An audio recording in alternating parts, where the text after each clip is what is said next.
Hola a todos, ¿cómo están? Bienvenidos a la clase de Cristología y vamos a comenzar con un pequeño resumen como lo hacemos generalmente para tener un panorama un poquito más amplio, una mirada panorámica de lo que vamos a trabajar hoy día. Vamos a meternos un poquito en la historia para ver cómo la Iglesia en varios siglos luchó, peleó para mantener la creencia en las Escrituras.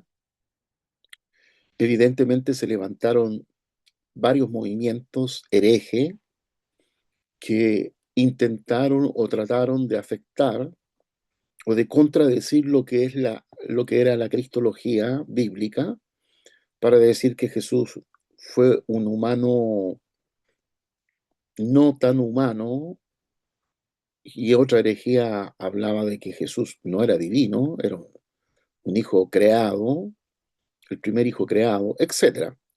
Veamos el resumen y después nosotros hacemos la presentación de la clase de hoy.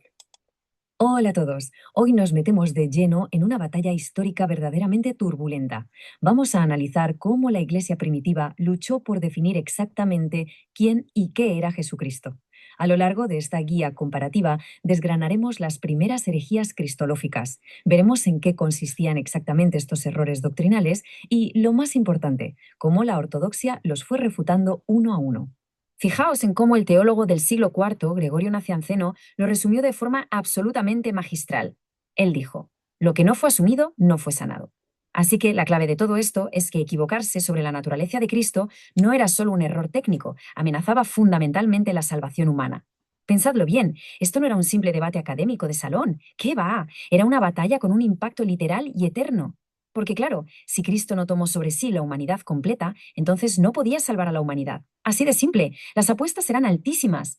Bueno, pues nuestra guía de supervivencia por este estrecho camino de la ortodoxia va a ser la siguiente. Primero veremos el misterio de Cristo, luego pasaremos por el docetismo, el adopcionismo, el arrianismo, el famosísimo concilio de Nicea y terminaremos con la ortodoxia cristológica. Empecemos por la primera parada, el misterio de Cristo y su contexto inicial. A ver, los apóstoles dejaron un testimonio clarísimo y lleno de autoridad en el Nuevo Testamento, de eso no hay duda. El problema es que no dejaron un manual de instrucciones con terminología técnica, no había un glosario sistemático que explicara cómo Jesús podía ser exactamente al mismo tiempo Dios y hombre. Y claro, cuando el cristianismo da el salto más allá de sus raíces judías y se mete de lleno en el inmenso mundo grecorromano, pues choca frontalmente con la filosofía de la época. Esto levantó unas preguntas increíblemente complejas. O sea, ¿cómo puede un Dios eterno e inmutable convertirse en un ser humano de repente? ¿Tiene una naturaleza o tiene dos?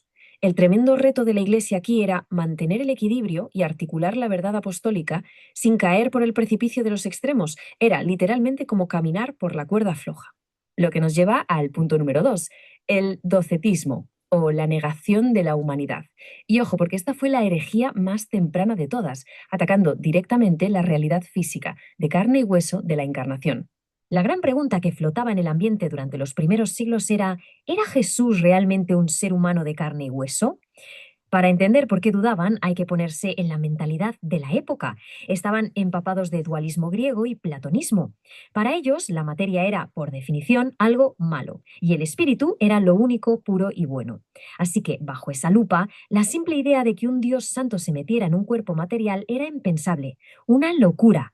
Entonces, el error doctrinal del docetismo, que viene del griego dokein o parecer, decía que Cristo solo tenía la apariencia de humano. Vamos, que era puro espíritu disfrazado. Pero la Iglesia no se quedó de brazos cruzados y lanzó una refutación contundente. Recordaron que el apóstol Juan lo dejó clarísimo: el Verbo fue hecho carne. E Ignacio de Antioquía defendió a capa y espada que el sufrimiento y la crucifixión fueron reales, físicos. Porque pensadlo, si Cristo solo parecía tener un cuerpo y en realidad no murió materialmente, pues no hay expiación real ni hay resurrección para nosotros. El Evangelio entero se vendría abajo como un castillo de naipes. Pasamos al punto 3, el adopcionismo, la negación de la deidad eterna. Vale, vamos a meternos de lleno en este siguiente desafío. Aquí la pregunta era: ¿hubo algún momento en que Jesús fue adoptado por Dios? Esta herejía que apareció por ahí en el siglo segundo fue un intento, digamos, bien intencionado, pero totalmente fallido, de proteger el monoteísmo estricto. Querían asegurar por todos los medios que solo hubiera un Dios. Pero claro, para cuadrar esto, le arrebataron a Cristo su naturaleza divina eterna. El adopcionismo proponía que Jesús era un hombre ordinario, muy virtuoso, eso sí, pero ordinario, y que Dios lo adoptó seguramente durante su bautismo. En respuesta, la Iglesia usó el Nuevo Testamento para demostrar su preexistencia eterna.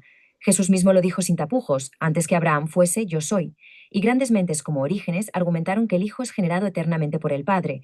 Y el punto clave aquí, lo que de verdad importa, es que un simple ser humano, por muy bueno o perfecto que sea, jamás podría expiar un pecado infinito contra Dios. Solo Dios tiene el poder de salvar. Llegamos a la sección 4, el arrianismo, la negación de la plena deidad. Y atención, porque esta fue, sin lugar a dudas, la herejía más persistente y la que desató la madre de todas las crisis teológicas en el siglo IV. Fijaos en el eslogan de Arrio, porque se convirtió en un auténtico grito de guerra. ¿Hubo un tiempo en que el Hijo de Dios no existía? Arrio lanzó esta idea filosófica durísima de que el Hijo era nada más y nada menos que la primera y la más grandiosa de todas las criaturas de Dios. Pero al fin y al cabo eso, una criatura, algo creado de la nada y de ninguna manera el creador mismo. Y esto ilustra a la perfección el contraargumento de Atanasio de Alejandría, el gran campeón de la ortodoxia frente a Arrio. Atanasio utilizó textos como Colosenses 1:16 para dejar claro que el Hijo es el creador de todo, no una criatura más. Su argumento era letal y brillante. Si Cristo es un ser creado, entonces no tiene el poder de darnos vida eterna ni de reconciliarnos con Dios. Y lo que es peor, si la Iglesia entera está adorando a Cristo y resulta que es una criatura, pues el cristianismo entero estaría cometiendo idolatría pura y dura. No había punto medio. Y así aterrizamos en el punto 5, el Concilio de Nicea. La crisis llega a su punto de ebullición. La controversia arriana se había descontrolado tanto que literalmente amenazaba con partir el Imperio Romano por la mitad. La Iglesia necesitaba de forma urgente una respuesta formal, oficial y unificada. Si vemos la línea de tiempo, todo fue escalando. Pasamos del testimonio apostólico en el siglo I a pelearnos contra el docetismo y el adopcionismo en el siglo II. Avanzamos hasta el 313, cuando el emperador Constantino por fin legaliza el cristianismo. Pero claro, al ver que la Iglesia se estaba fracturando por la disputa de Arrio, Constantino dijo: hasta aquí. Tomó cartas en el asunto y reunió a unos 300 obispos en Nicea en el año 325 para zanjar la cuestión de una vez por todas. Es fascinante pensar que todo el debate en Nicea se redujo básicamente a una sola letra griega, una iota. Los arrianos impulsaban la palabra homoiousios, que significa de esencia similar, mientras que la ortodoxia se plantó firmemente con homoousios, que significa de la misma esencia. Parece una minucia, ¿verdad? Pues esa pequeñísima letra marcaba la frontera absoluta entre ver a Jesucristo como una simple criatura glorificada o reconocerlo como el mismísimo Dios eterno. Al final, el término que triunfó fue homoousios, o consustancial. Esto establecía definitivamente que el Hijo es de la misma sustancia y naturaleza que el Padre, siendo Dios en su plenitud. Y lo curioso es que esta palabra no aparece ni una sola vez en la Biblia. Sin embargo, los padres de la Iglesia la adoptaron con valentía en el Credo de Nicea, porque, sinceramente, era el término perfecto para blindar esa verdad bíblica innegociable de que el Hijo no es una creación. Adoptar este término fue como encontrar la pieza que faltaba en el rompecabezas arriano, afirmando tres verdades absolutas. 1. El Hijo es plenamente Dios. 2. El Hijo comparte exactamente la misma naturaleza divina, eternidad y omnipotencia que el Padre. Y 3. Hay un solo Dios indivisible. Sí, son distintos en persona, pero comparten una única y misma esencia. Todo encajaba. Y esto nos lleva al punto 6, la ortodoxia cristológica, el camino estrecho. Todo este viaje histórico que hemos hecho nos demuestra cómo la Iglesia tuvo que caminar por un sendero finísimo, esquivando caídas mortales a ambos lados, solo para salvaguardar el corazón mismo del Evangelio. Ahora lo que es verdaderamente interesante de esta tabla es cómo resume la forma magistral en la que se navegaron estos extremos. Fijaos, si se compraba el docetismo y se negaba a la humanidad de Cristo, adiós a la expiación real. Si se aceptaba el adopcionismo y se negaba su deidad eterna, nos quedábamos con un mero hombre incapaz de salvarnos. Y si ganaba el arrianismo, negando su plena deidad, pues una criatura no podía reconciliarnos con el Creador. Para que el Evangelio funcionara, la Iglesia tenía que rechazar estas tres herejías de manera tajante. Toda esta lucha constante, que por cierto continuó mucho después de Nicea, terminó cuajando en lo que conocemos como la unión hipostática. Es una doctrina bellísima que nos dice que en Cristo tenemos dos naturalezas completas, la divina y la humana, unidas en una sola persona, sin confusión, sin cambio, sin división y sin separación. Y este, amigos, es el marco ortodoxo inquebrantable sobre el que seguimos apoyándonos hoy. Y para terminar, dejadme plantearos esto. Si la Iglesia primitiva soportó exilios, arriesgó la división de todo un imperio y pasó por décadas de luchas agotadoras solo para definir la divinidad y humanidad de Cristo, ¿cómo debería alterar esto nuestra propia comprensión de la salvación a día de hoy? Porque, seamos sinceros, esto no es solo un dato curioso de historia antigua, es la garantía absoluta de que el puente entre la humanidad y Dios es real, firme e inquebrantable. Ojalá este análisis os haya dado una perspectiva mucho más rica sobre las profundidades de este misterio histórico y doctrinal. Hasta la próxima y muchas gracias por acompañarnos. Ok, ahí estuvo un pequeño resumen de todo lo que hoy día vamos a compartir. Tenía un profesor en el seminario que decía, cuando cambiaba de tema nos vamos a cambiar de caballo, y es lo que vamos a hacer hoy día. Ya hemos venido trabajando la cristología desde el punto de vista del Antiguo Testamento y del Nuevo Testamento, a través de tipología, de individuos que son tipo de Jesucristo, Adán, Abraham, David. Hablamos también de instituciones como el sacerdocio, el templo, el tabernáculo, que tipificaban a Jesús, hablaban del Señor Jesucristo. Y en el Nuevo Testamento hemos visto también la cristología a través de los nombres. ¿Se recuerdan ustedes?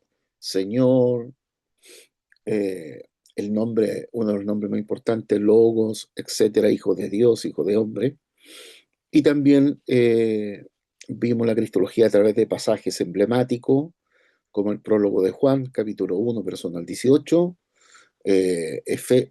Filipenses capítulo 2, versos 5 al 11, Colosense capítulo 1, 15 al 20 y Hebreos capítulo 1, verso 1 al 4, como pasajes emblemáticos, no queriendo decir que son los únicos pasajes cristológicos, porque el Nuevo Testamento completamente es cristológico, pero estos pasajes sobresalen en muchos aspectos que ya hemos mirado. Y hoy día vamos a hacer un pequeño entre paréntesis para meternos en la historia, porque evidentemente que la Biblia, que contiene esta cristología tanto del Antiguo como del Nuevo Testamento, en el periodo del siglo I, siglo II, siglo III, hasta el IV, se levantaron movimientos contrarios a algunas ideas o doctrinas o enseñanzas de la Biblia, ¿no? Y ya hemos mirado algo del docetismo, el arrianismo, el nestorismo, el eutoquinismo, etcétera, que fueron herejías. Definamos la palabra herejía. Herejía es la exaltación de una parte de la verdad y no de la verdad completa.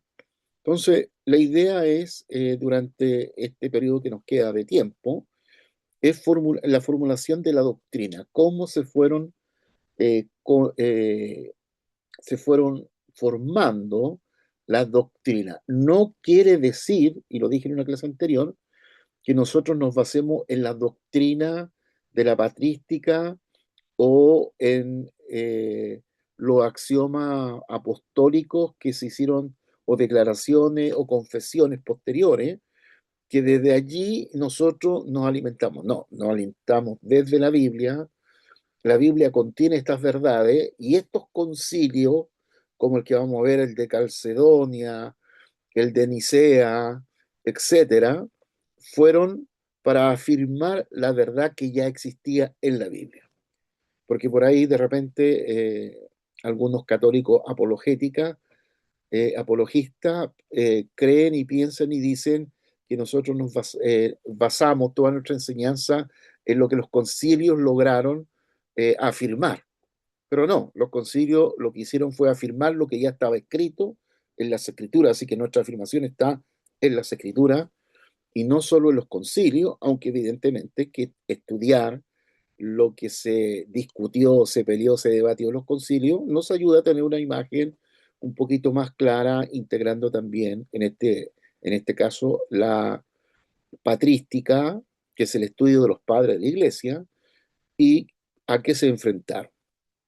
Así que lo que vamos a hacer es un estudio sobre las 5 herejías cristológicas del siglo II al siglo III, al siglo IV, que se combatieron en los concilios ecuménicos y que definieron de alguna manera la fe ortodoxa sobre la persona del Señor Jesucristo.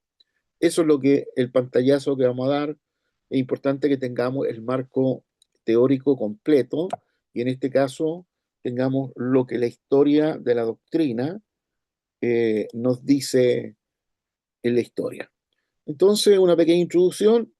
Este sí es un camino, una manera de ver cómo la iglesia en prácticamente 2000 años, principalmente los primeros siglos, hasta el 4 o 5 diría yo, la iglesia luchó, peleó con herejías que hasta el día de hoy algunas ya han ido muriendo y otras se han conservado como el arrianismo, que todavía los testigos de Jehová mantienen aquella herejía doctrinal y así los vamos a ir mirando con algunos grupos. Ahora, ¿cuál es el desafío apostólico? Esta es la pregunta que nos hacemos o que se hacían los apóstoles en el siglo primero, ¿no? Cuando comenzó ya terminando el siglo I para el siglo II. Bueno, los apóstoles dejaron un testimonio claro y autorizado sobre la persona de Cristo en el Nuevo Testamento. Y eso lo pudimos ver la clase pasada. Sin embargo, no proporcionaron una terminología técnica y sistemática para explicar cómo Jesús podía ser simultáneamente Dios y hombre. O sea, en la época apostólica, en los escritos paulinos de los demás apóstoles, no se desarrolló una terminología, ¿no? De tal manera que esta terminología, estos términos, nos pudieran hoy día ayudar a colaborar y entender mucho mejor lo que los apóstoles estaban diciendo o estaban tratando de decir. Por lo tanto, la pregunta que surgen y siguen surgiendo hasta el día de hoy, primero es, ¿cómo el Dios eterno, inmutable, convertirse en hombre? ¿Cómo el Dios eterno, inmutable, llega a convertirse en hombre? Segundo, ¿cómo coexisten la divinidad y la humanidad en una sola persona? Como dos naturalezas existen en una sola persona. Y segundo, ¿tiene Cristo una naturaleza o dos? ¿Una voluntad o dos? Bueno, estas son preguntas de la historia, ¿no? Preguntas que en cada momento la gente se hizo y por eso que dio a luz lo que hoy día llamamos concilios o los concilios.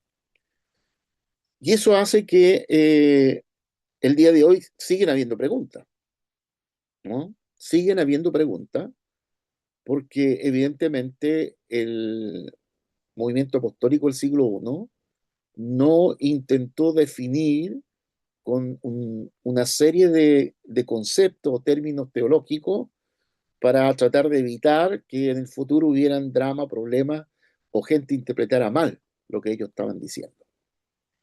Bueno, mientras el ser humano con su imperfección y su incapacidad de entender profundamente las escrituras va a cometer errores y los errores van a seguir cometiendo y la herejía van a seguir surgiendo.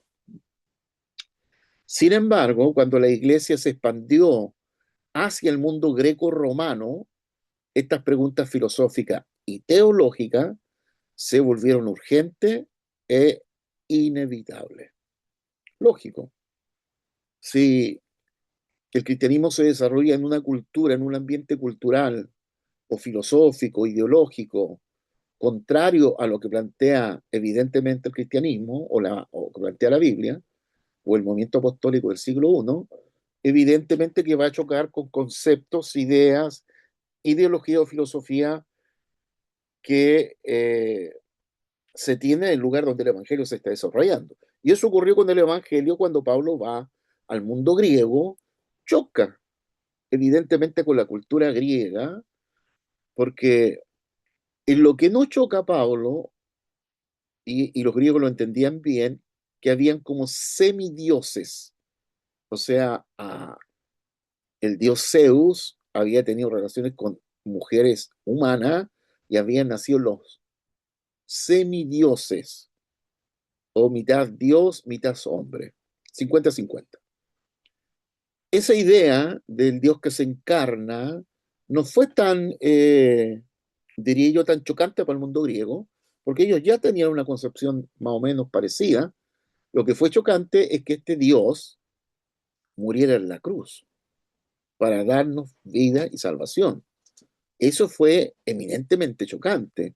Y de hecho, Pablo, cuando le escribe a los Corintios, habla de que la muerte o la cruz, la muerte en la cruz, es locura para los griegos. Lo consideran una cuestión loca, fuera de lo común, fuera de lo normal, porque los dioses y los semidioses no mueren. Tienen una particularidad de que les puede pasar un montón de cuestiones, pero no mueren porque si fueron engendrados por dioses, entonces tienen una parte inmaterial que no va a morir o tienen un área, ¿cierto?, que es como el espíritu, que eso no va a morir. Entonces, no eran preguntas meramente académicas, evidentemente. La escolástica se desarrolla mucho, mucho después, lo académico, pero eran preguntas que nacían fruto de que se iba construyendo con los materiales bíblicos, con los libros del Nuevo Testamento, que prácticamente se terminan en el 120 o el 100 que se escribe Apocalipsis, etcétera. Y en el siglo II lo que se va haciendo es, se va construyendo la teología del Nuevo Testamento. Y ahí tenemos la patrística, los padres de la iglesia, Irineo, Atanasio, etcétera, etcétera, que fueron, y que en el siglo II todavía teníamos discípulos de los discípulos. ¿Ah? Policarpo, siglo II, fue discípulo de Juan, el teólogo, Juan, el del Evangelio. Por lo tanto, estos estaban reinscribiendo, formando la teología de los apóstoles directamente del Señor Jesucristo. Ya en el siglo III, siglo IV, evidentemente que ya no hay sucesores de estos apóstoles de la época. Y eso hace que lo que no fue asumido no fue sanado, pero lo que está unido a Dios, eso también es salvado. Una expresión, una máxima de Gregorio Nacianceno en el siglo IV. Ahora, en el juego estaba la realidad de la salvación, porque si Jesús es divino y humano, entonces 100% divino, 100% humano, nos podía salvar. Pero el docetismo decía que Jesús era divino, pero no era humano en la totalidad. No era humano como nosotros, era como un espejismo, un tipo de imagen. Por lo tanto, si no era humano 100% no nos podía salvar, aunque fuera divino. No podía eh, ser semejante a los hombres, como bien lo dice Filipenses capítulo 2, versos 6 y 7. El Señor se hizo semejante a los hombres para poder salvar. Entonces, bajo estas circunstancias, si Cristo no asumió completamente nuestra humanidad, no se hizo semejante a los hombres, no podemos ser completamente salvos. Ahora, si Cristo no es verdaderamente Dios, no habitaba la plenitud de la deidad en él, su muerte no tiene poder infinito para expiar el pecado de todos nosotros. Así que la cristología correcta no es un lujo teológico, sino esencialmente para el Evangelio. O sea, en el fondo, las epístolas paulinas, las 13 que tenemos, es la teología de Pablo respecto al Evangelio, respecto a la cruz, la vida de Jesús, su regreso. Lo que Pablo hace es una teología, podríamos decir una teología sistemática acerca de Jesús, de lo que los evangelios dicen, hace su propia teología. Por eso hablamos de la teología juanina y de la teología paulina. Entonces, generalmente la teología juanina es la teología apostólica desde, desde la teología ascendente, la teología alta del logo, pues Juan escribe del logo eterno, del logo preexistente, a diferencia de Pablo, que escribe desde la perspectiva de la imagen del Hijo, que es la imagen de la forma de Dios. Entonces, cuando uno tiene estas dos perspectivas, la perspectiva de Juan o la teología de Juan, mirar desde la perspectiva del logo preexistente, desde la eternidad, y tenemos la perspectiva paulina desde la mirada de la imagen de la forma de Dios, otra mirada diferente a la de Juan, pero complementarias ambas, no son contradictorias, sino totalmente complementarias. Entonces, la teología paulina es la teología que casi la mayor parte del mundo evangélico, el mundo cristiano que conocemos, son paulinos, no juaninos. La teología juanina, diría yo, que es mucho más apostólica, porque Juan vivió con Jesús todos los años del ministerio, vio, conoció, habló con Jesús, tuvo el testimonio directo del Señor Jesús, no así Pablo. Pablo no conoció a Jesús, escuchó de él, pero no lo conoció. Entonces, si ustedes me dicen, yo entrevisto a alguien que conoció a aquella persona que me interesa saber qué pensaba o qué enseñaba, a diferencia de poder entrevistar a la misma persona para preguntarle qué enseña, sus contenidos de enseñanza, etcétera. Entonces, Juan en ese sentido es más cercano pedagógicamente a aquel que Pablo tenía interés de conocer después camino a Damasco de su conversión, de conocerlo y pasar 14 años en el desierto descifrando el Antiguo Testamento a la luz del Nuevo. Juan no hace eso. Juan conoce a Jesús desde el principio. Por lo tanto, las epístolas paulinas es la teología del Evangelio. Dejémoslo ahí. ¿Cuál es la estructura de la clase? El marco teórico de la clase. Vamos a mirar las primeras herejías, ¿ah? Que estuvo el docetismo, el adopcionismo, el arrianismo entre el siglo II, siglo III, siglo II pasadito, ya casi muriéndose los discípulos de los discípulos. Vamos a mirar el concilio de Nicea, el 325 después de Cristo, donde se hace la gran afirmación de la deidad de Cristo frente al arrianismo que negaba la divinidad de Cristo. Y de Nicea a Calcedonia, nuevas controversias sobre la relación entre las dos naturalezas, ¿ah? La hipostasis. Y luego el concilio de Calcedonia, 451 después de Cristo, donde se logra la gran definición clásica de la persona de Cristo, de que ha guiado a la iglesia durante más de 1500 años. En una persona, en Jesús, hay dos naturalezas, la divina y la humana. No 50 y 50 como ocurre en los dioses griegos, sino que 100% Dios, 100% hombre. Bueno, la unión hipostática, que hemos hablado varias veces, ¿cierto?, de ella. ¿Cuál es el resultado final de esta? Bueno, anticipando la conclusión de este recorrido histórico, podemos afirmar que la ortodoxia, o sea, la enseñanza, la doctrina cristológica, es un camino estrecho entre errores opuestos. El resultado fue la doctrina de la unión hipostática.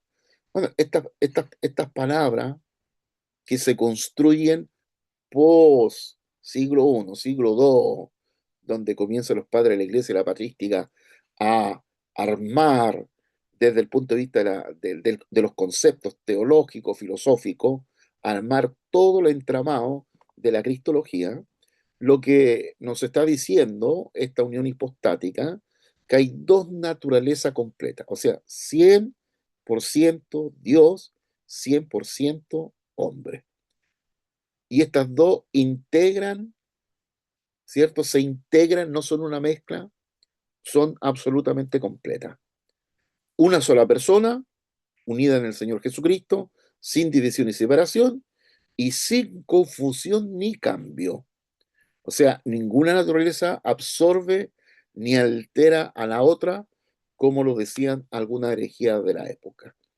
Había más Dios, más divinidad, menos humanidad, y otro planteamiento era que había mucha humanidad y poca divinidad. ¿Se acuerdan ustedes cuando miramos la metodología de la cristología, la ascendente-descendente, que haciendo mucho énfasis en la humanidad se perdía la divinidad, y si se hacía mucho énfasis en la divinidad se perdía un poquito la humanidad, y la conclusión ¿cuál era? Integrar ambas y hacer un equilibrio de que ambas naturalezas son fundamentales.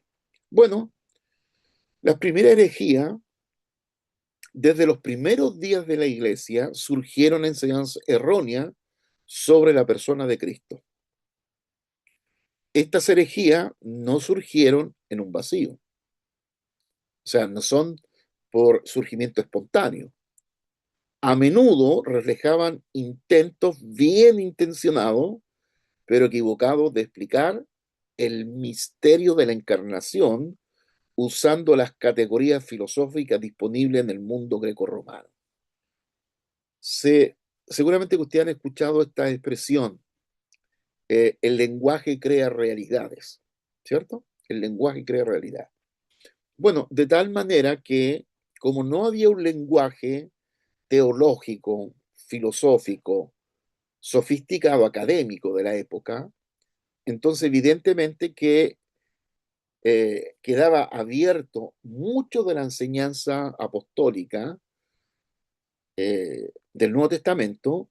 Entonces, como no habían cosas marcadas como decir conclusión, bueno, concluyo esto,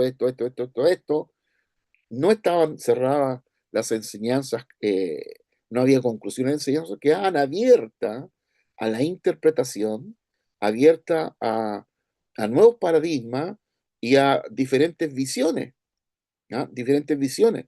Además, estaban en un idioma, ¿cierto? El griego, la influencia romana que hablaba latín, y los que escriben son hebreos. Entonces, imagínense, tres idiomas, el hebreo, el griego y el latín, convergían en en toda esta enseñanza.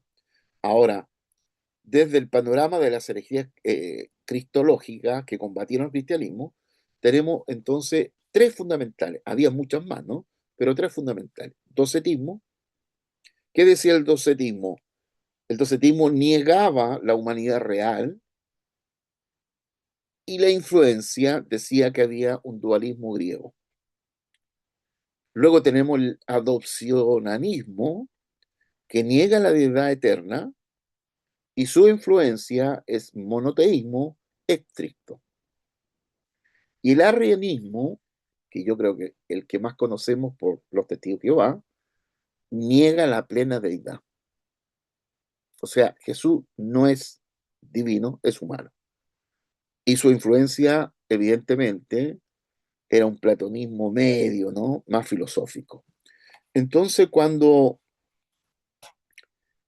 empiezan a nacer estas herejías, evidentemente se levantan los apologistas a defender la verdad y la fe pura del Evangelio.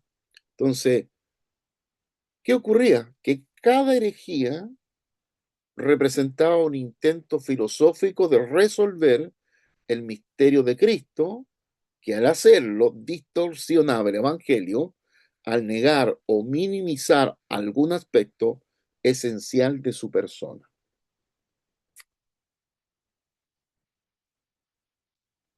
Entonces, creo yo que la mirada griega y mucho de la teología fue construida sobre la base del pensamiento filosófico aristotélico o platónico, que nos dio un tipo, un marco conceptual de ideas, de conceptos, de palabras, que a veces nos han complicado en el entendimiento de lo que la Biblia nos dice y nos enseña. Bueno, evidentemente que toda la patrística, todos los padres de la iglesia intentaron dar explicaciones para que tuviéramos un mejor entendimiento de lo que decía la escritura, pero pareciera que de repente esto como que, no sé si oscurece eh, el que nosotros podamos entender bien aquello. Pero bueno, no nos olvidemos que el docetismo tenía la idea o negaba la humanidad de Jesús y planteaba que lo humano era un parecido, era como una imagen distorsionada del ser humano y no era ser humano 100%. Entonces, ¿qué enseñaba? Del griego dokein, parecer o aparecer. Eso es docetismo, ¿no? Del griego dokein, que significa aparecer o parecer, el docetismo afirma que Cristo solo parecía ser humano. Asociamos docetismo con parecer. Parecía ser humano, pero no, en realidad era un ser puramente espiritual que tomó la apariencia de humanidad, por tanto no sufrió realmente, no murió realmente y no resucitó realmente en un cuerpo físico. Yo no podría agregar, si no resucitó, no murió realmente, no resucitó realmente, entonces no volverá realmente, siguiendo esa línea de argumentación, ¿no? Entonces, derechamente el docetismo planteaba, desde el punto de vista de la herejía, que Jesús no era humano realmente, que es lo que está diciendo Pablo en Filipenses capítulo 2, que el Señor tomó la apariencia, la semejanza de ser humano. Esa apariencia de ser humano no sería un ser humano como lo entendemos, como somos nosotros. Es lo que decía el docetismo. Pero Pablo está diciendo derechamente que Jesús tomó la forma de ser humano, la forma de hombre, eh, igual a nosotros. O sea, corría venas corría sangre por sus venas, tenía el sistema óseo, o sea, tenía una estructura de hueso, tenía el sistema respiratorio, el sistema sanguíneo, era un ser humano, igual que nosotros. La diferencia es que no había pecado en él. Ahora, fíjense el contexto filosófico de esto. Y usted sabe que la filosofía es abstracta. O sea, la filosofía a veces nos complica, nos pregunta cosas que nos complica entenderlas bien, porque evidentemente la filosofía tiene esa particularidad que es abstracta, ¿no? Y la teología trata de aclarar aquello. Entonces, desde esta perspectiva filosófica, esta influencia o influenciado por el dualismo griego. O sea, el docetismo, el dokeim, el parecerse o aparecer, tenía una influencia del dualismo griego. ¿Y este dualismo cuál era? El platonismo y el gnosticismo incipiente enseñaba que la materia es inherentemente mala o inferior y el espíritu bueno y superior. O sea, el cuerpo es malo, el espíritu es bueno. Esa era la idea. El dualismo griego era que el cuerpo es la cárcel del alma. Entonces, por eso estaban los estoicos y los epicúreos, donde había que castigar el cuerpo. De eso tiene mucho el catolicismo romano, que castiga el cuerpo, ¿cierto? Porque tiene parte del pensamiento filosófico dualista griego, para considerar que el alma está esclava, está en una cárcel y necesita ser liberada rompiendo esa cárcel que es el cuerpo, esa carne que es mala. Yo no sé cuántos de ustedes vieron las películas que se dieron hace, bueno, un par de años atrás sobre el Código Da Vinci, donde aparecía un sacerdote castigándose, golpeándose, sacándose sangre prácticamente y usaba en el muslo un sistema como de cadena, ¿no? Como la corona de Jesús, que la apretaba, apretaba, a medida que más que hacía algo malo, que no le parecía algo bueno, entonces apretaba. Porque ahí está el dualismo filosófico de hacer sufrir la carne porque el espíritu o el alma está presa. Ahora, era impensable que el Dios Santo pudiera unirse realmente a un cuerpo material. La encarnación tenía que ser solo una apariencia. Disculpe.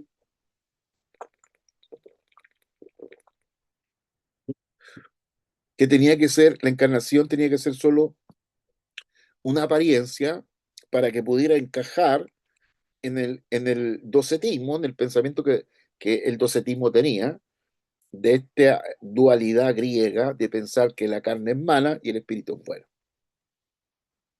Esa idea va a recorrer después la escritura, ¿eh? Va a recorrer. Ahora, ¿cuál es la refutación bíblica del docetismo? ¿De qué manera es refutar? Primero, Juan 1:14, y aquel verbo fue hecho carne y habitó entre nosotros. Ahora, el énfasis en la encarnación real es inequívoca. ¿Qué es lo que está haciendo Juan? Refutando de que Jesús haya sido humanamente una apariencia y no realmente hombre. Entonces, aquel verbo que fue hecho carne y habitó entre nosotros. Y luego 1 Juan 4:2-3 dice, todo espíritu confiesa que Jesucristo ha venido en carne, es de Dios. Y Juan, ¿qué hace? Identifica la negación de la encarnación con el espíritu del anticristo. O sea, todo aquel que niega que Jesús vino en carne es anticristo. Es una refutación apologística al pensamiento docetista, que se va a desarrollar mucho después, ¿sí? Hay que ser honesto, se va a desarrollar el siglo II. Y 1 Juan 1:1 dice, lo que hemos oído, lo que hemos visto con nuestros ojos y palparon nuestras manos, los apóstoles fueron testigos oculares de la humanidad física de Jesús. Por lo tanto, desde la perspectiva bíblica, a través de estos versos estamos refutando el docetismo, que la base filosófica del docetismo es el dualismo griego de pensar que la carne es mala y el alma es buena, y la carne solamente es una cárcel que oprime el alma. Bueno, desde el punto de vista de la patrística, porque vimos la refutación del punto de vista bíblico, de la patrística, o sea, el siglo II, siglo III, siglo III y IV, donde los padres de la iglesia, algunos siendo discípulos de los discípulos, y ya siglo III y IV, evidentemente que son otros, pero desde la patrística, ¿quién refuta el docetismo? Bueno, el primero que refuta el docetismo es Ignacio de Antioquía, más o menos eh, del 35 al 107 después de Cristo, ¿no? 35, 107 después de Cristo. ¿Y qué dice? Él es verdaderamente del linaje de David, refiriéndose a la humanidad, según la carne, verdaderamente clavado en la cruz por nosotros en su carne bajo Poncio Pilato, y verdaderamente sufrió, así como verdaderamente resucitó y verdaderamente volverá, agregado mío. Entonces, desde la perspectiva histórica de los primeros padres de la iglesia, en este caso Ignacio de Antioquía, refutando al docetismo desde la perspectiva de que el Señor venía del linaje de David. Por lo tanto, tenía un arraigo y naturaleza humana. Y verdaderamente clavado en la cruz, no se clavó un espejismo, una imagen esotérica, no, se clavó realmente a un hombre, fue juzgado directamente por Poncio Pilato, que él nunca puso en duda si es que estaba delante de él en un espejismo o un hombre, puso en duda la verdad, pero no puso en duda al personaje que estaba delante de él. Y el segundo padre es Ireneo de León, siglo 130 al 202 después de Cristo. ¿Y este qué hizo? Argumentó extensamente en contra de las herejías que Cristo asumió verdaderamente nuestra humanidad para poder redimirnos. Y la salvación requiere una encarnación real, no una apariencia. ¿Qué les parece? Ya 130, estamos hablando siglo II, ¿no? La refutación de lo que era el docetismo. Ahora, si Cristo no asumió nuestra naturaleza, no pudo representarnos como sustituto. Sin muerte real no hay expiación real. Sin resucitación corporal no hay esperanza en la naturaleza. El docetismo destruye el evangelio desde esa perspectiva. Entonces, el docetismo desde esa perspectiva destruye el evangelio, porque el evangelio es la encarnación del logo, la encarnación del verbo. Si no hay encarnación, ¿cómo conocemos eso? ¿Cómo conocemos al verbo, al logo? ¿Cómo conocemos al Padre? ¿Cómo conocemos el reino de Dios? No tendríamos idea, ¿no? Estaríamos todavía en la oscuridad, en sombra y figura, como en el Antiguo Testamento.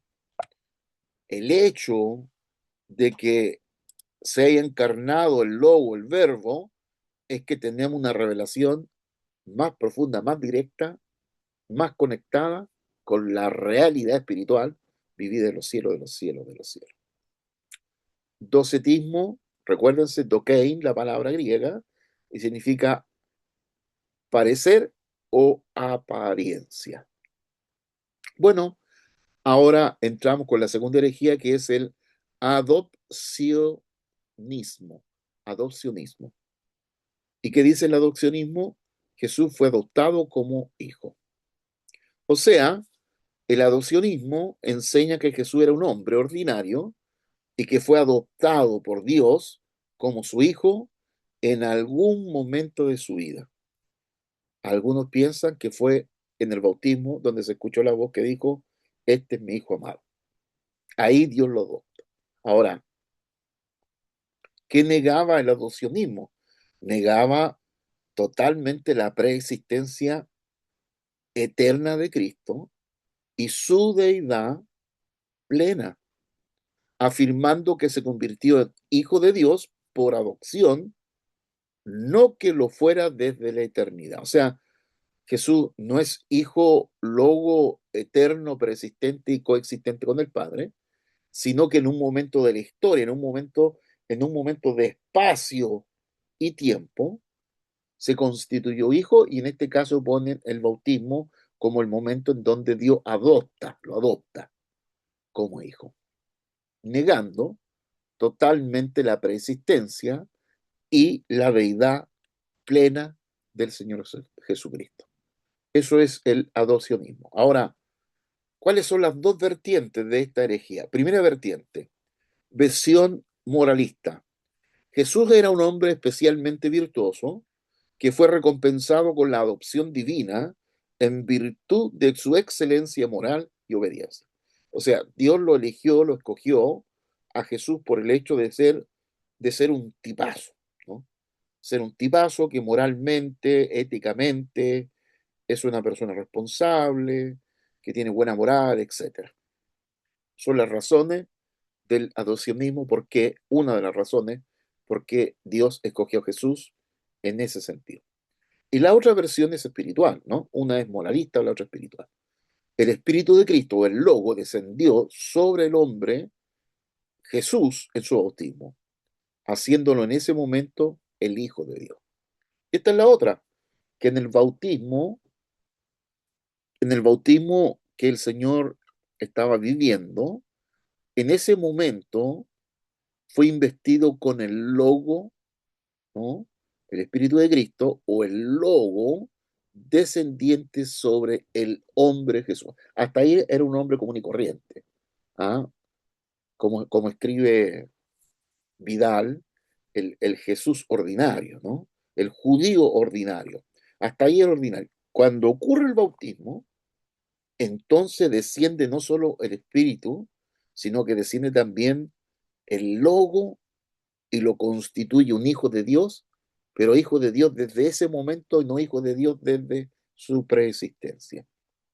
Bueno, estas son las dos corrientes que tiene el adopcionismo.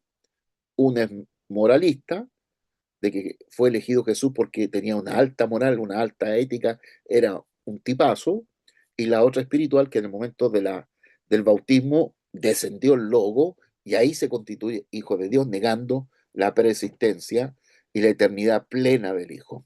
Ahora, ambas versiones fueron promovidas en el siglo II por figuras como Teodoto de Bizancio y más tarde Paulo de Samosata. Intentaban preservar el monoteísmo estricto judío mientras reconocían la singularidad de Jesús, pero al hacerlo sacrificaban la plena deidad de Cristo. Si vamos a negar totalmente la deidad de Cristo, nos quedamos sin nada. Y si vamos a negar totalmente, conservando la deidad de Cristo y negando totalmente la humanidad de Cristo, entonces no hay manera de identificación con el hombre y con el pecado. Porque evidentemente que Dios no hay pecado, no tiene pecado, no se puede identificar con el pecado a menos que se encarne, tome semejanza del hombre y asuma el pecado del hombre. Así como el sacrificio de Cristo nos imputa totalmente la justicia, de igual manera la cruz imputa totalmente el pecado en Cristo. Todo nuestro pecado. El de ayer, el de hoy y el de mañana. Está pagado en la cruz. Así que la refutación bíblica y patrística de los padres que acabamos de mirar sobre el adopcionismo. Ahora, las escrituras afirman la preexistencia eterna, y eso ya lo hemos visto en el testimonio del Nuevo Testamento sobre Jesús. Juan 1.1, en el principio era el verbo indicaba existencia continua y no un comienzo. Segundo, Juan 8:58, cuando está hablando con los fariseos Jesús y les dice, antes que Abraham fuese, yo soy. Y Filipenses 2:6, Cristo existía en forma de Dios antes de la encarnación. Y Hebreo 1:2, por el Hijo, Dios hizo el universo. El Hijo existía antes de la creación. Bien, desde el punto de vista bíblico. Ahora, desde el punto de vista patrístico, Orígenes, fíjese, 185-254, periodo que vive y muere, 185 estamos hablando ya del segundo siglo, argumentó que el Hijo es eternamente generado por el Padre, no adoptado en el tiempo. Tertuliano, 160-225 después de Cristo, desarrolló la terminología de persona. ¿Ah?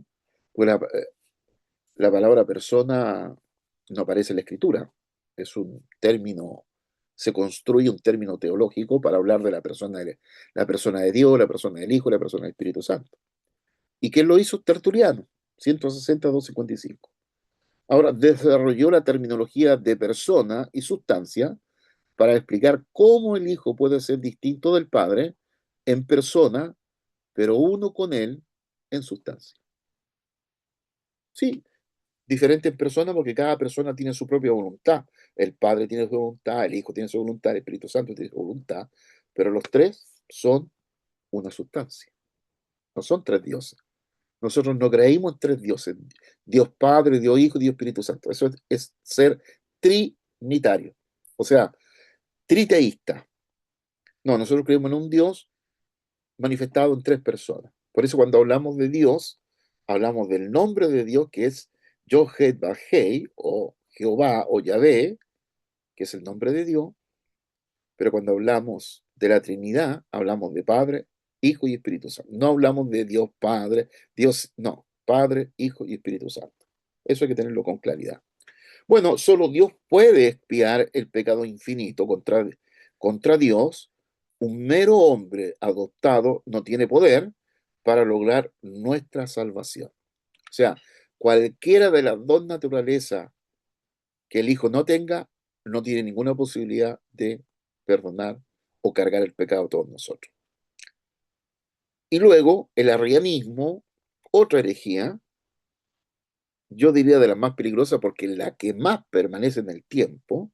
Otra forma de llamar a los testigos de Jehová es arrianista, ¿ah? Porque hubo un tiempo cuando el Hijo no existía. Este es el planteamiento de Arriano, quien era de Alejandría, ¿no? 318 más o menos.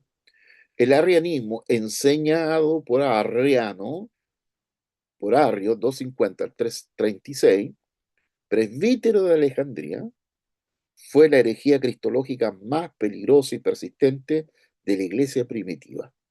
Su impacto amenazó con dividir tanto la iglesia como el propio imperio romano. Y fíjese en esto, presbítero de Alejandría. O sea, estaba dentro de la iglesia, no fuera de la iglesia. Porque las herejías que vienen fuera de la iglesia, bueno, uno la entiende, pero las que nacen dentro de la iglesia por malas interpretaciones, y, y muchas veces no es por mala intención, es por una mala interpretación simplemente. Pero que a la larga se insiste tanto en ese dogma que se populariza y termina por afectar amargamente a la iglesia. ¿Qué enseñaba Arriano? Primero, el hijo, primera criatura. O sea, el hijo es creado. ¿Es hijo de Dios? Sí, pero el primero creado. ¿Y esto qué hacía? Que el hijo de Dios fuera la primera y más grande de las criaturas de Dios, pero era una criatura, no el creador. Existía antes que todos los demás, pero tuvo un comienzo en tiempo y espacio, lo que lo dificulta para ser Dios. Porque Dios no puede estar dentro de un tiempo y espacio si no sería creado. Entonces es lo que hace Arriano. Jesús es el Hijo de Dios, sí, el primero entre muchos, y tuvo un comienzo. Y si tuvo un comienzo, bueno, comienzo está hablando de tiempo y espacio. O sea, tuvo un tiempo en un punto de la historia y tuvo un espacio, o sea, vivió hasta 33 años. Ahora, ¿qué está diciendo Arriano? Que Jesús, que fue el primogénito, el primer hijo creado, ahora es un agente de la creación, pero no el creador. O sea, el Padre usó al Hijo como su agente para crear todo lo demás. O sea, Jesús fue el instrumento creativo que el Padre usa. Pero Jesús no es el creador, ¿no? Es lo que está diciendo Arriano. O sea, el Hijo era divino, en cierto sentido exaltado, como dirían los griegos en los semidioses. Eran divinos en cierto sentido, pero no eran Dios en el mismo sentido pleno que el Padre. Y aquí se diría que los semidioses griegos eran Dios, pero no en el mismo sentido de Zeus, que era el padre de todos los dioses.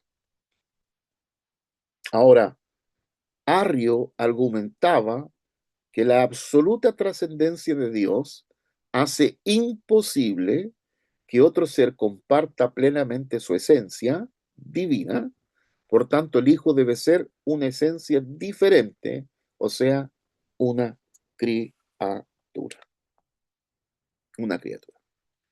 Ahora, ¿cuáles son los argumentos bíblicos de Arriano? Recuérdese que era presbítero de Alejandría. Arrio no apela solo a la filosofía, también argumenta desde las escrituras. Interpretaba ciertos textos como evidencia de que el Hijo fue creado y es inferior al Padre.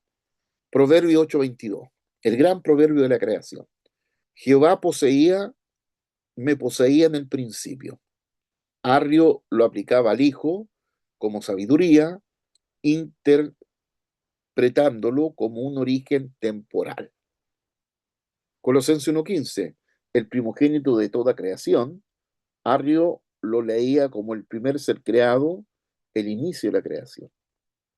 Y Juan 14:28, el Padre mayor es que yo, interpretando como subordinación ontológica y no meramente funcional del Hijo. Bueno, Arrio tomaba estos pasajes mal interpretados, evidentemente, pero Atanasio contra el mundo, Atanasio de Alejandría, fue el gran defensor de la ortodoxia, de la enseñanza o doctrina, frente al arrianismo. Recuérdense, Atanasio, exiliado 5 veces de su sede episcopal, nunca cedió. Su respuesta a los argumentos bíblicos de Arrio fue devastadora y sistemática. Juan 1:1 y 1:3, el verbo era Dios y sin él nada de lo que ha sido hecho fue hecho. Si el Hijo creó todas las cosas, no puede ser una de las cosas creadas. Primogénito no significa primer creado, sino preeminencia y derechos de primogénito. Y el verso 16 aclara que el Hijo es el creador de trono, dominio, principado y potestad. Y desde la subordinación funcional, los textos de subordinación se refieren al rol mediador del Hijo en la economía de la salvación, no a su esencia. Es igual al Padre en naturaleza, pero se sometió voluntariamente. Es lo que Pablo dice en Filipenses capítulo 2, versos 5 y siguiente: sean del mismo sentir que hubo en Cristo Jesús, el cual no escatimó el ser igual a Dios como cosa que aferrarse. O sea, no quiso ser igual. ¿Ah? Y cuando Juan está diciendo que es el Padre mayor que yo, lo está diciendo a la perspectiva de la encarnación, pues, lógico. Pero como logo preexistente es igual, no hay diferencia, misma sustancia. Así que, ¿cuáles son las implicancias soteriológicas del arrianismo? Pensando, no nos saquemos la cabeza los testigos de Jehová. ¿Qué es lo que buscan los testigos de Jehová con su revistita, la atalaya y cuánta cosa? ¿Qué están buscando? ¿Están buscando que se salve la gente? ¿O qué? Si el Hijo es una criatura, el hombre permanece mortal como antes, no estando unido a Dios, y a la muerte no es destruida. No puede salvarnos, solo Dios puede reconciliar a la humanidad con Dios. Una criatura, por exaltada que sea, no puede mediar entre el Creador y la creación. No puede dar vida eterna. Solo Dios, fuente de toda vida, puede otorgar vida eterna. Un ser creado solo puede transmitir lo que posee. Adorar a Cristo sería idolatría. Si Cristo es solo una criatura y lo adoramos, somos culpables de idolatría. La adoración que la iglesia rinde a Cristo exige que Él sea verdaderamente Dios. Ahora, ¿cuál fue la crisis arriana? Y esto trajo una división a la iglesia. Arrio enseñaba inicio de la controversia en el 318 después de Cristo. Fíjese, la controversia ¿cuál era? Se extiende por todo el imperio. Legaliza el cristianismo en 313, Constantino actúa y el concilio de Nicea resuelve la disputa en 325, donde se declara Jesús es verdaderamente Dios, verdaderamente hombre. O sea, el arrianismo ganó numerosos seguidores, incluidos obispos influyentes de la época.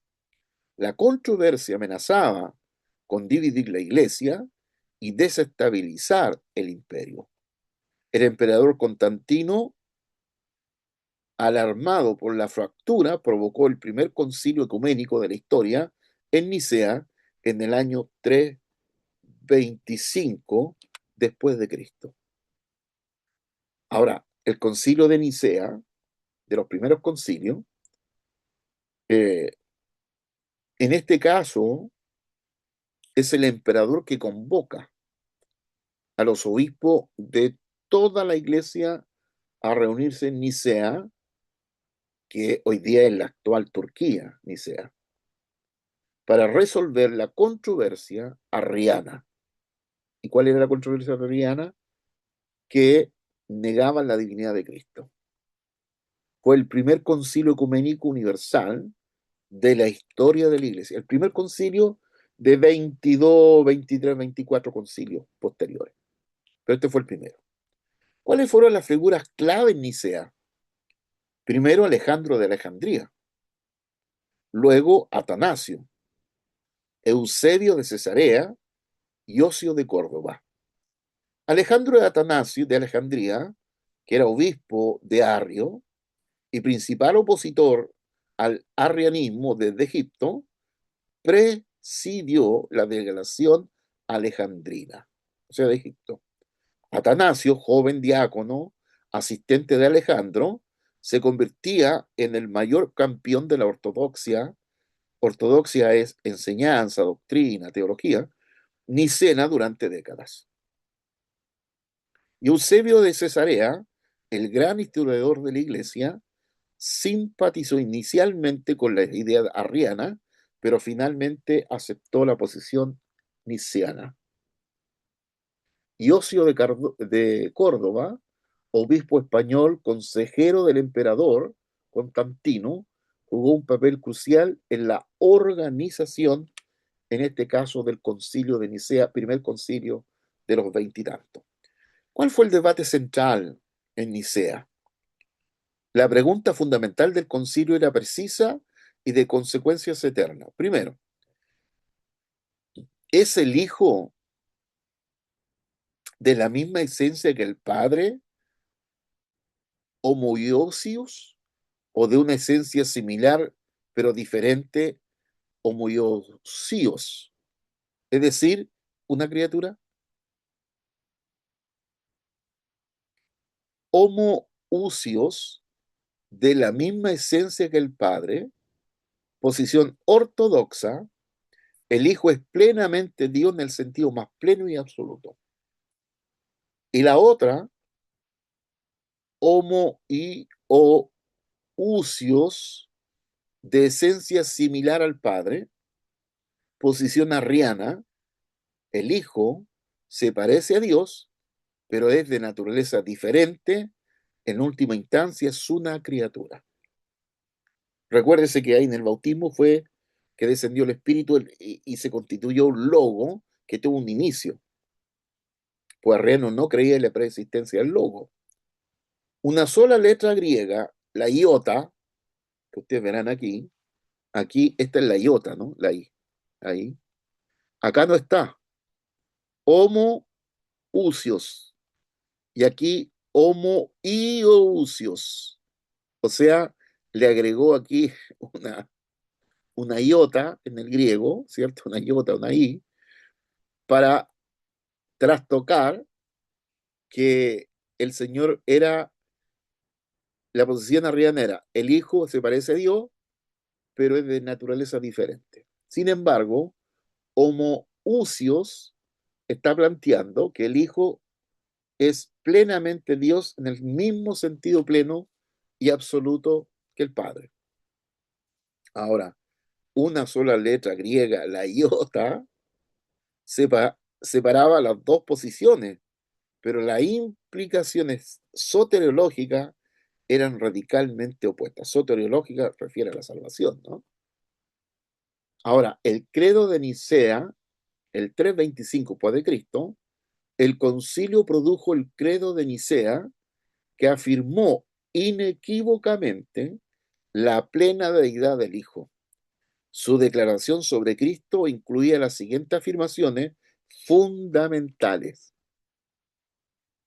El texto del credo de Nicea sobre Cristo decía: y en un solo Señor, Jesucristo, el Hijo de Dios, engendrado del Padre, unigénito, es decir, de la sustancia del Padre, Dios de Dios, luz de luz, Dios verdadero de Dios verdadero, engendrado, no hecho de una misma sustancia, homoiousios, con el Padre, por quien todas las cosas fueron hechas, quien por nosotros los hombres y por nuestra salvación descendió y se encarnó, se hizo hombre, padeció, resucitó al tercer día. Fíjese, el texto niceno que da a luz este debate arriano de no considerar que Jesús era divino, preexistente el logo, y el tremendo debate saca a luz este credo que acabamos de leer, hablando de la divinidad y de la misma sustancia del Padre y el Hijo del Hijo del Padre. Así que la frase clave homoiousios con el Padre, en latín consubstantialis, expresa con precisión filosófica la enseñanza bíblica que el Hijo es plenamente Dios y no una criatura.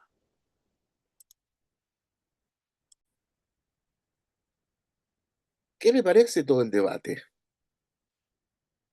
Un debate de 4 o 5 siglos por lo menos, después del primer siglo cristiano, de la era cristiana. Siglo II, siglo III, siglo IV, siglo V, prácticamente, tuvieron estos debates que intentaban, e insisto, intentaban afirmar lo que la Biblia ya decía.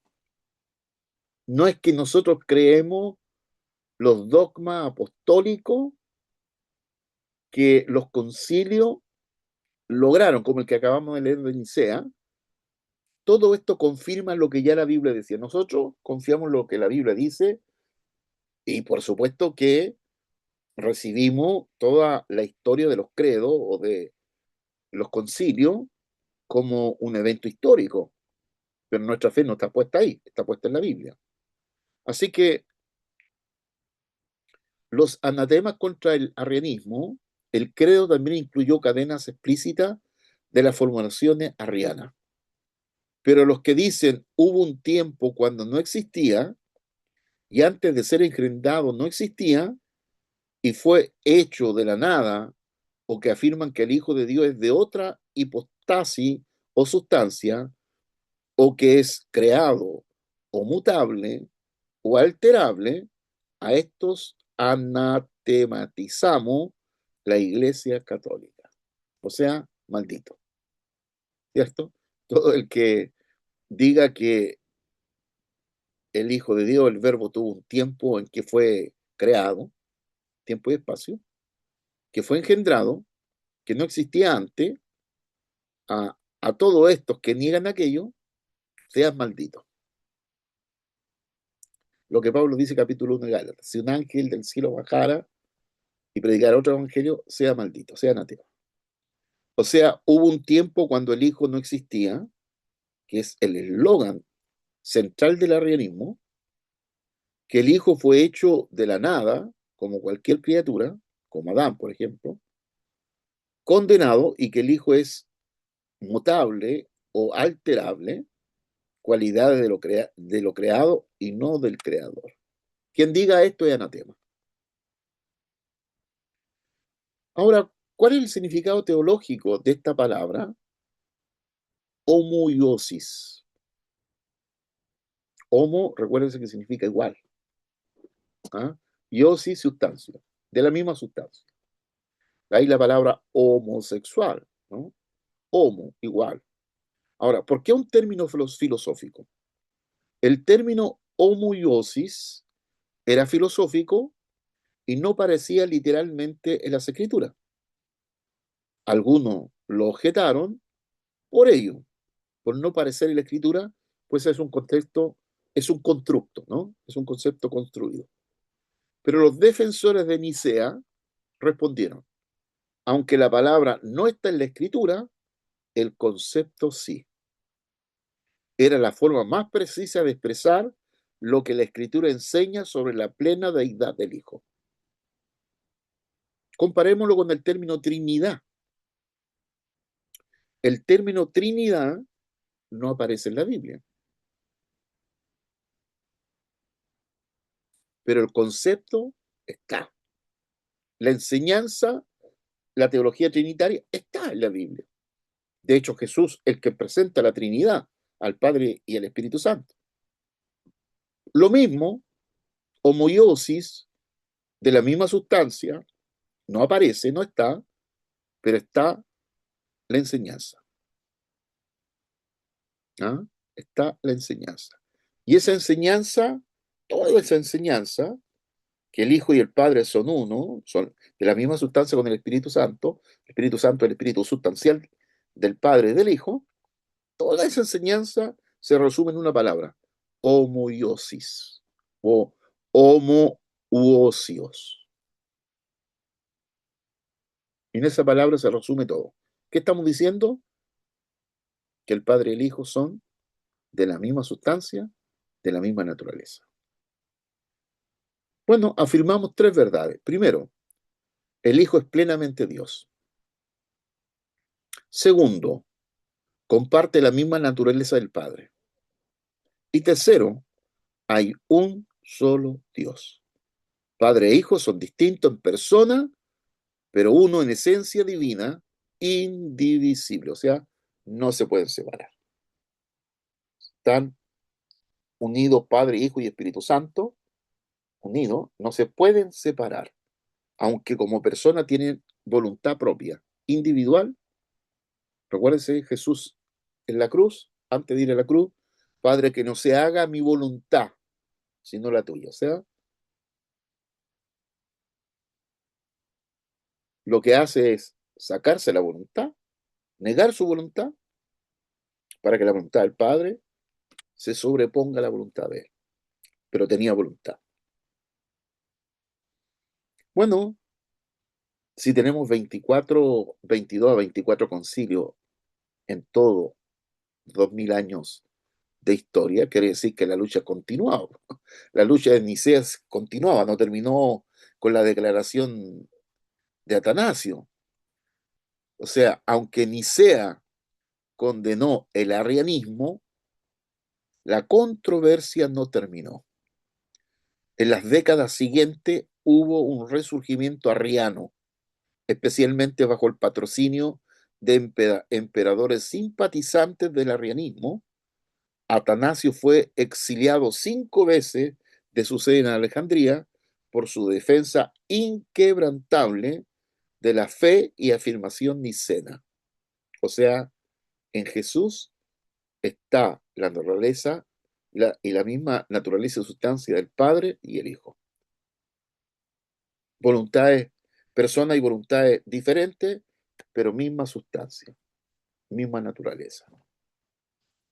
Esa lucha, esa guerra, ese debate no ha terminado. Sí, el arrianismo todavía está por los testigos de Jehová.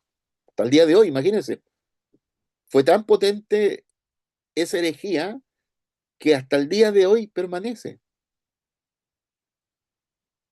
Y existió la posibilidad de que la iglesia de la época se dividiera en dos, porque eh, varios presbíteros, obispos de la época adherieron a aquello, porque no solo tenía argumentos bíblicos, tenía argumentos filosóficos, hasta que fue debatida y superaba el arrierismo, pero que todavía se mantiene. Bueno, Atanasio, la obra de defensa, escribió numerosas obras en defensa de la deidad del Hijo, sobre la encarnación y discurso contra los arrianos, entre otros. 5 exilios. Fue exiliado en los años 335, 339, 356, 362 y 365, y en cada ocasión regresó sin ceder en la doctrina de la homoiousios. O sea, a punto de exilio lo trataron de convencer, pero insistió que el Hijo es divino igual que el Padre. Y la victoria final, su perseverancia contribuyó decisivamente a que la ortodoxia nicena prevaleciera en la Iglesia Universal hasta el día de hoy. Hasta el día de hoy. Digamos algo sobre los padres capadocios. Consolidación de la ortodoxia. Ahora, Basilio de Cesarea, este personaje, que también llamaban el Grande, sistematizó la teología trinitaria y defendió que el Espíritu Santo comparte la misma esencia divina del Padre y del Hijo. Basileo de Cesarea. Gregorio de Nisa, hermano de Basilio, desarrolló la distinción entre ousia, esencia común, e hipostasis, persona individual, clave para la teología trinitaria. Y Gregorio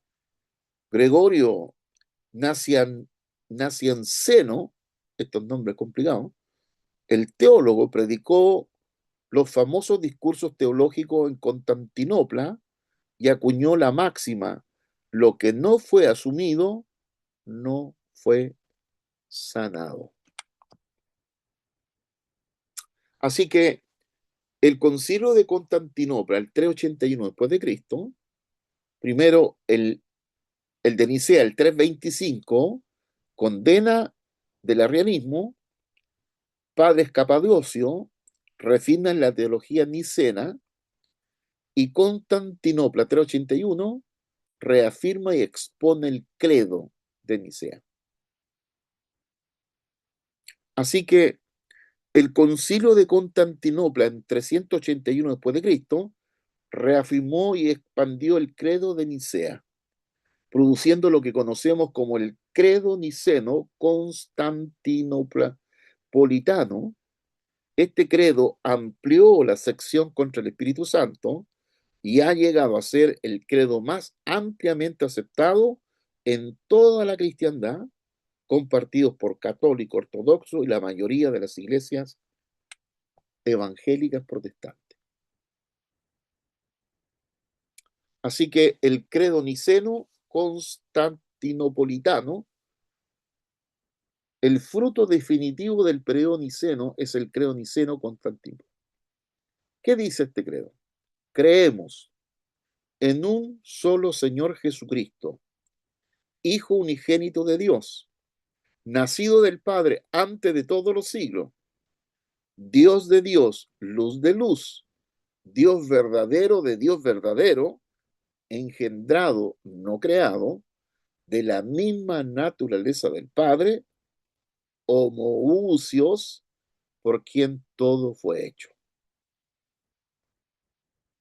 Estas son las declaraciones que la Iglesia ha hecho por 2000 años. Esto creo. Ahora, la síntesis de tres herejías y sus errores. Primero, el docetismo. ¿Qué hace el docetismo? Niega que niega. Recuerda, docetismo, doquier, parecer o aparecer. Niega la unidad real, influencia dualista griega y refutado por Ignacio Ireneo. O sea, decían que Jesús no era humano realmente, era una aparición de humanidad. ¿Qué decía el adopcionismo? Negaba la deidad eterna y que Jesús era adoptado en el bautismo, y lo refutó Origen y Tertulio. Y el arrianismo niega plena deidad, el Hijo es la primera criatura, y lo refuta Atanasio y el Concilio de Nicea. Ahora, la ortodoxia como camino estrecho. El docetismo niega la unidad real. La ortodoxia, o sea, la verdadera enseñanza, dice que verdadero Dios y verdaderamente hombre en una sola persona. Y el adopcionismo, arrianismo, niega la plena deidad. Así que la cristología, la ortodoxia, navegó cuidadosamente entre los errores opuestos: ni reducir a Cristo a un mero hombre, ni disolver su humanidad en una apariencia espiritual. La fe apostólica afirma ambos extremos en plena tensión. El Verbo eterno se hizo verdaderamente carne y no apariencia de hombre o apariencia de carne. Bueno, ¿cuál es la relevancia pastoral de esta controversia para nosotros el día de hoy? Para los que vivimos en Talcahuano, la octava región, Colanilao. ¿Cuál es la relevancia real? Bueno, estas controversias antiguas no son meras curiosidades históricas. Cada vez que la iglesia reflexiona sobre quién es Cristo, los mismos errores tienden a reaparecer con nuevos ropajes. O sea, la misma filosofía, la misma herejía, pero el ropaje, la casaca, es cambiada. Fíjese el docetismo hoy, que hablaban de la apariencia de humanidad negada en la unidad de Cristo. Cualquier cristología que reduzca el sufrimiento de Cristo a simbolismo o que incomode con la plena corporalidad de la encarnación.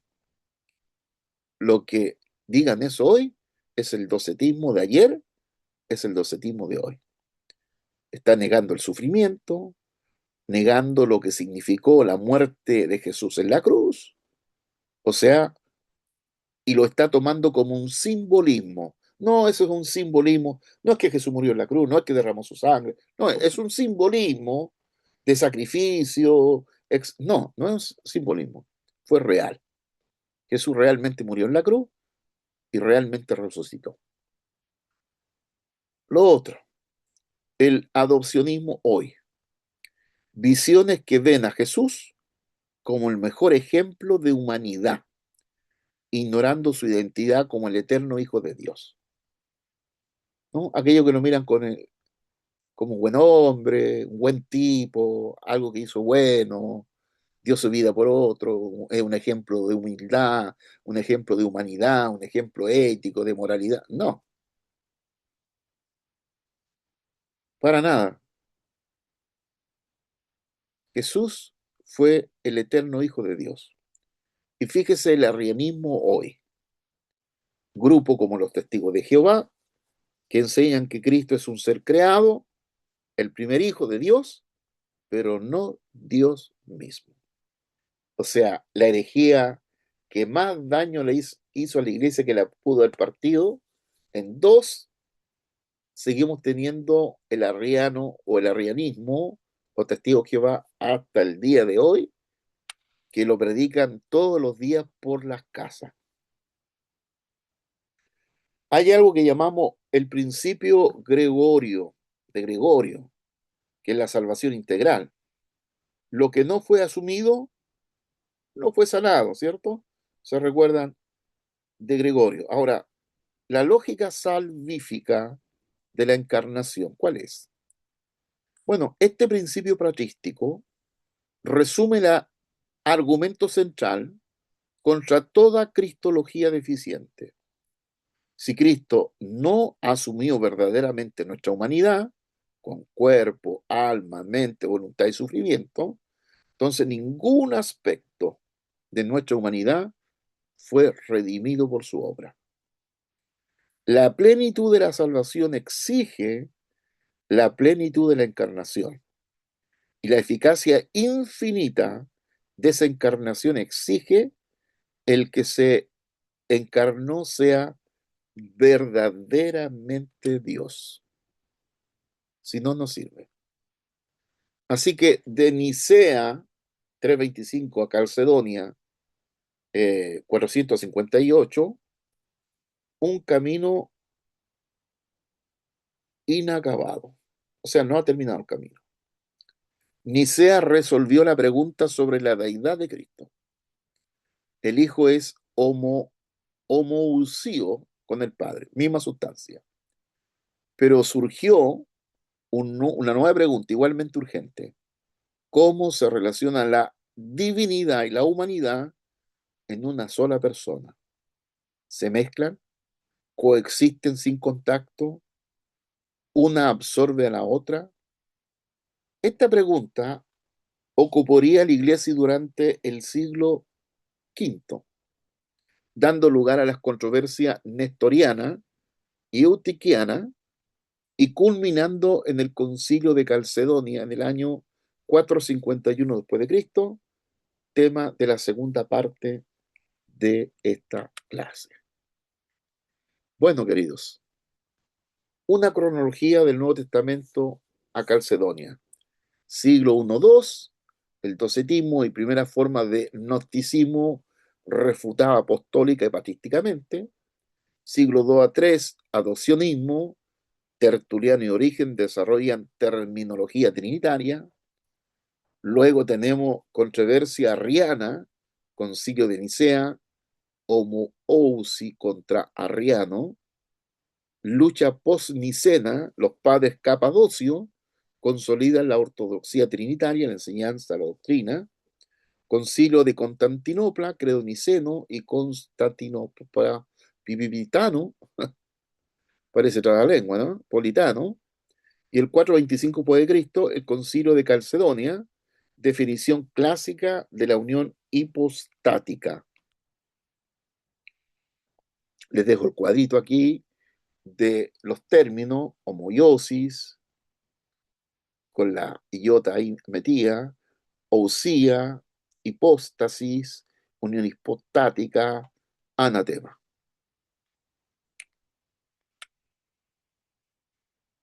Pregunta para la reflexión y el debate. Ahí están.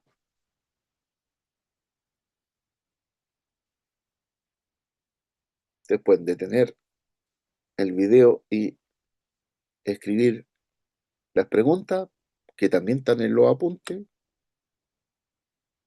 Y la conclusión. La fe que vale la pena defender. Los primeros siglos de la Iglesia fueron un periodo de lucha intelectual y espiritual en el torno a la persona de Cristo.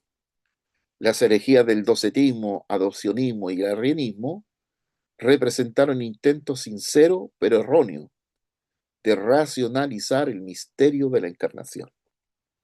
La respuesta de la Iglesia, culminando en el Concilio de Nicea y el Credo Niceno, constantinopolitano, no fue un resultado político, sino la articulación fiel de la enseñanza apostólica.